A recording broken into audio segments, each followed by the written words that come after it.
भाग्य को कोसने वाले लोग इस कहानी को जरूर सुने। पूरी कहानी को सुनने से पहले चैनल को सब्सक्राइब और वीडियो को लाइक करना ना भूलें दोस्तों।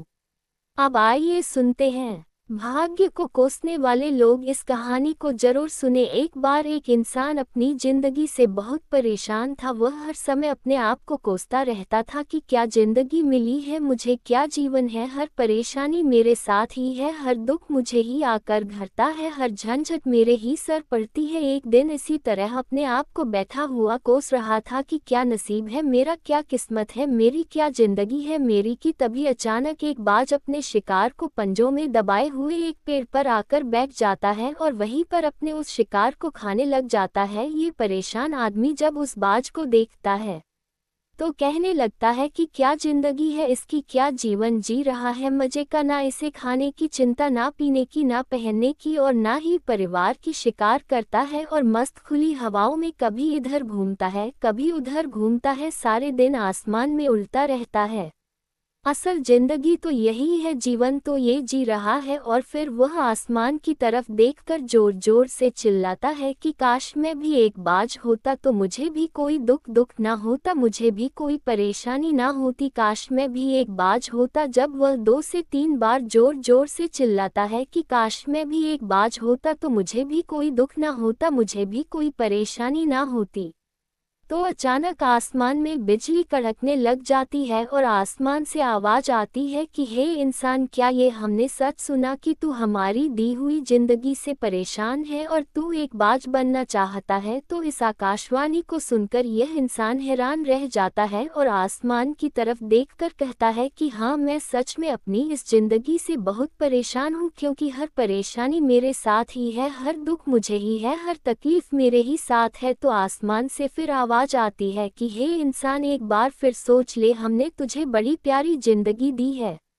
लेकिन अगर फिर भी तू चाहता है कि हम तुझे बाज बना दे तो हम तुझे बाज बना देंगे, लेकिन अगर एक बार हमने तुझे बाज बना दिया तो फिर हम तुझे बाज से इंसान दोबारा नहीं बनाएंगे। तो यह आदमी तुरंत जवाब देता है कि मैंने अच्छी तरह से सोच लिया है कि मुझे बाज ही बनना है और एक बार बाज बनने के बाद मैं दोबारा कभी नहीं कहूँगा कि मुझे इंसान बनना है। तभी ऊपर से आवाज आती है कि जैसे तुम्हारी इच्छा, और वह इंसान बाज बन जाता है। बाज बनते ही वह इंसान खुली हवाओं में उड़ने लगता है, कभी उड़ता हुआ इधर चला जाता है, कभी उड़ता हुआ उधर चला जाता है और सोचता है क्या मजे की जिंदगी है। असल जिंदगी तो यही है, ना कोई चिंता, ना कोई परेशानी, ना कोई डर। वह सारा दिन ऊंचे आसमान में उड़ता रहता है, 2-3 मिनट पंख मारता है, उसके बाद पंख मारना बंद कर देता है और लंबे समय तक हवाओं में तैरता रहता है। इसी तरह हवाओं में तैरते हुए शाम का समय नजदीक आ जाता है तो वह सोचता है कि मेरे पास रहने का एक ठिकाना भी होना चाहिए,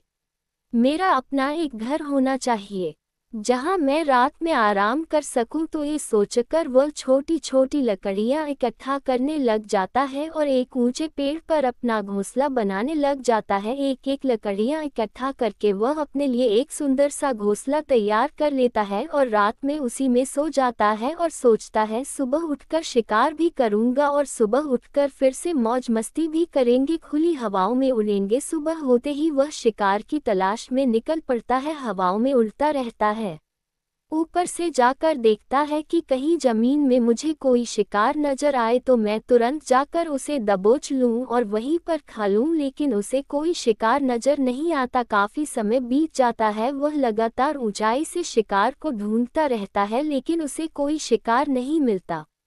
फिर पास एक जंगल होता है, यह उस जंगल में चला जाता है ये सोचकर कि शायद वहां कोई अच्छा सा शिकार मेरे हाथ आ जाए। ये जंगल के ऊपर उड़कर शिकार को ढूंढता रहता है, जंगल के अंदर जाकर भी शिकार को ढूंढता है लेकिन इसे वहां भी कोई शिकार नहीं मिलता। शाम का समय नजदीक आ जाता है तो मायूस होकर वापस अपने घोंसले की तरफ लौट रहा होता है कि रास्ते पर थककर एक पेड़ के ऊपर बैठ जाता है। जब यह उस पेड़ के ऊपर बैठा होता है तो उसकी नज़र एक बीमार चिड़िया पर पड़ती है जो कि अवस्था में होती है। ये तुरंत जाकर उसे दबोच लेता है, उसके पंख निकालकर अलग कर देता है और उसे खा जाता है उस चिड़िया। को खाने के बाद वह अपने घोंसले की तरफ उड़ जाता है और रास्ते में सोचता है कि चलो बीमार चिड़िया ही सही, लेकिन कुछ तो खाने को मिला। वह अपने घोंसले पर पहुंचकर आराम करने लगता है और सोचता है सुबह एक अच्छा सा शिकार पकड़ूं और अपनी भूख मिटा लूंगा। जैसे ही सुबह का प्रकाश होता है ये निकल पड़ता है अपने शिकार की तलाश में। हवा में उड़ता रहता है लेकिन आज फिर कोई शिकार इसके हाथ नहीं आता। काफी समय बीत जाता है। यह ऊंचाइयों पर जाकर अपनी तेज नजरों से शिकार को ढूंढने की पूरी कोशिश करता है, लेकिन इससे कोई भी शिकार नजर नहीं आता। फिर यह पास के उस जंगल की तरफ चला जाता है लेकिन इसे वहां भी कोई शिकार नहीं मिलता। इसी प्रकार पूरे दिन उड़ते उड़ते शाम का समय नजदीक आ जाता है तो यह निराश होकर वापस लौटने लगता है और रास्ते में एक पेड़ पर आकर बैठ जाता है। सोचता है शायद आज फिर कोई बीमार चिड़िया मेरा इंतजार कर रही हो, लेकिन हर बार किस्मत मेहरबान थोड़ी होती है। आज इसे कोई बीमार चिड़िया नहीं मिलती। ये थक हार कर वापस अपने घोंसले की तरफ चल पड़ता है और घोंसले पर पहुंचकर भूखा प्यासा ही सो जाता है और सोचता है कल सुबह एक बड़ा सा शिकार पका और आज की भूख भी मिटा लूंगा। रात को अपने घोंसले में सोया होता है, गहरी नींद में होता है कि तभी एक भयानक तूफान आता है। इस तूफान की हवा इतनी तेज होती है कि इसके घोंसले को उड़ाकर एक जगह फेंक है और वे कहीं दूर दूसरी जगह फेंकते हैं तो ये जहां पर गिरता है वहां नीचे एक नोकदरा लकड़ी पड़ी होती है जो इसके पंजे में गड़ जाती है और इसे बुरी तरह घायल कर देती है। तूफान के रुकने के बाद बारिश शुरू हो जाती है। तेज बारिश होती रहती है पर यह किसी तरह से पेड़ों के नीचे छुपकर बैठा रहता है। बड़ी मुश्किल से इसकी रात कटती है। जब सुबह होती है तो बारिश रुक जाती है। बारिश के रुकते ही चारों तरफ खुशियां छा जाती हैं, चारों तरफ हरियाली छा जाती है। नदियां और झरने तेजी से बहने लगते हैं। सब कुछ फिर पहले के जैसा हो जाता है, लेकिन ये बाज अब पहले के जैसा नहीं रहा। इसका पाँव बुरी तरह घायल हो चुका है। इसके पंजे में जो लकड़ी लगी थी उसकी वजह से इसका पंजा बुरी तरह छत हो गया है। और मैं आपको बता दूं कि बाज का जो पंजा होता है वह उसके शिकार को पकड़ने के लिए सबसे जरूरी होता है, क्योंकि बाज अपने पंजों से ही अपने शिकार को पकड़ता है, दबोच होता है और फिर अपनी चोंच के माध्यम से नोच नोच कर खाता है।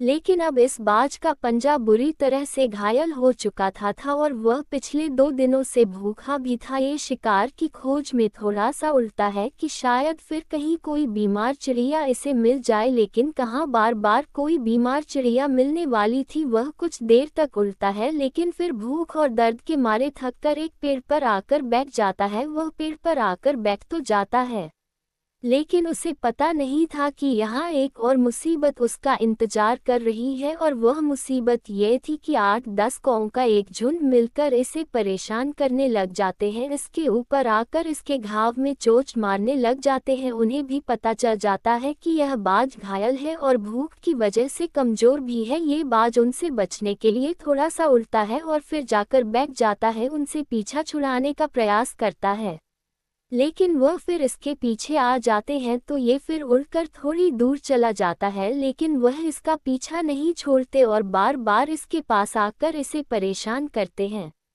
कौवे अक्सर बाज के साथ ऐसा करते हैं, लेकिन फिर बाज भी उनके साथ एक खेल खेलता है। जब कौओं का झुंड बाज को परेशान करता है और उनका पीछा नहीं छोड़ता तो बाज हवा में सीधी उड़ान भरने लग जाता है। वह तेजी से सीधा ऊपर की ओर उड़ने लग जाता है। कौवे भी उसके पीछे उड़ते हैं, लेकिन कुछ देर तक उड़ने के बाद कौवे ऐसी ऊंचाई पर पहुंच जाते हैं जहां पर उन्हें ठीक से ऑक्सीजन मिलनी बंद हो जाती है। उनका दम घुटने लग जाता है, उनकी सांस रुकने लग जाती है, तो फिर वह वहां से ऊपर नहीं जा पाते। पर क्योंकि बाज तो बादलों से भी ऊपर उड़ सकता है, इसीलिए वह तो ऊपर चला जाता है, लेकिन कौवे वहां से ऊपर नहीं जा पाते और वो नीचे आने लगते हैं। तो इस तरीके से बाज उनसे अपना पीछा छुड़ा लेता है, लेकिन ऐसा करने के लिए, इतनी ऊंची उड़ान भरने के लिए इस बाज के पास उतनी ताकत नहीं थी, क्योंकि यह भूखा भी था और घायल भी था। तो यह उड़ता और थोड़ी सी दूर जाकर बैठ जाता और कौवे फिर आकर इसे परेशान करने लग जाते। इसी तरह भूख और घायल हालत में एक दिन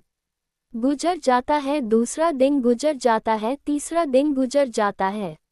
लेकिन इस बाज की हालत में कोई सुधार नहीं हो रहा था, वह बद से बदतर होती जा रही थी। चौथे दिन जब ये बिल्कुल खत्म होने पर आ जाता है, इसके अंदर बिल्कुल ताकत नहीं बचती और इसका शरीर इसका साथ छोड़ने लगता है, तो ये किसी तरीके से उठकर पास ही इंसानों की एक हॉस्पिटल होती है उसकी छत पर आकर बैठ जाता है और वहां से आने जाने वाले मरीजों को देखता है और अपने आप से कहता है कि काश आज मैं एक इंसान होता तो ऐसे छोटे मोटे जख्मों का हॉस्पिटल से इलाज करवा लेता या किसी को बता देता कि मैं भूखा हूँ, परेशान हूँ, मेरे साथ ये परेशानी है। लेकिन आज मैं एक ऐसा बेजुबान परिंदा हूँ जो किसी से कुछ नहीं कह सकता, किसी को अपना दुख नहीं बता सकता, किसी से कोई मदद नहीं मांग सकता। यही बात सोचकर वह उसी छत पे अपना दम तोड़ देता है। वह अपनी जान की कुर्बानी तो दे जाता है, लेकिन साथ ही साथ हमें ये सीख भी दे जाता है कि आपको जैसा बनाया गया है, आप जैसे भी हो उसी में खुश रहो और उसी में बेहतर करने की कोशिश करते रहो, ना कि इस बात से परेशान रहो कि काश में ऐसा होता, काश में वैसा होता, काश में ये बन जाऊं। आपको जैसा भी बनाया गया है आप उसी में अपना सर्वश्रेष्ठ करने का प्रयास करते रहो। दोस्तों, ये कहानी तो काल्पनिक है, लेकिन हमें जीवन का एक बहुत ही महत्वपूर्ण नियम सिखाकर जाती है कि हम जैसे भी हैं अच्छे हैं, बस हमें उसी में अपना सर्वश्रेष्ठ करने का प्रयास करते रहना चाहिए। धन्यवाद। हमें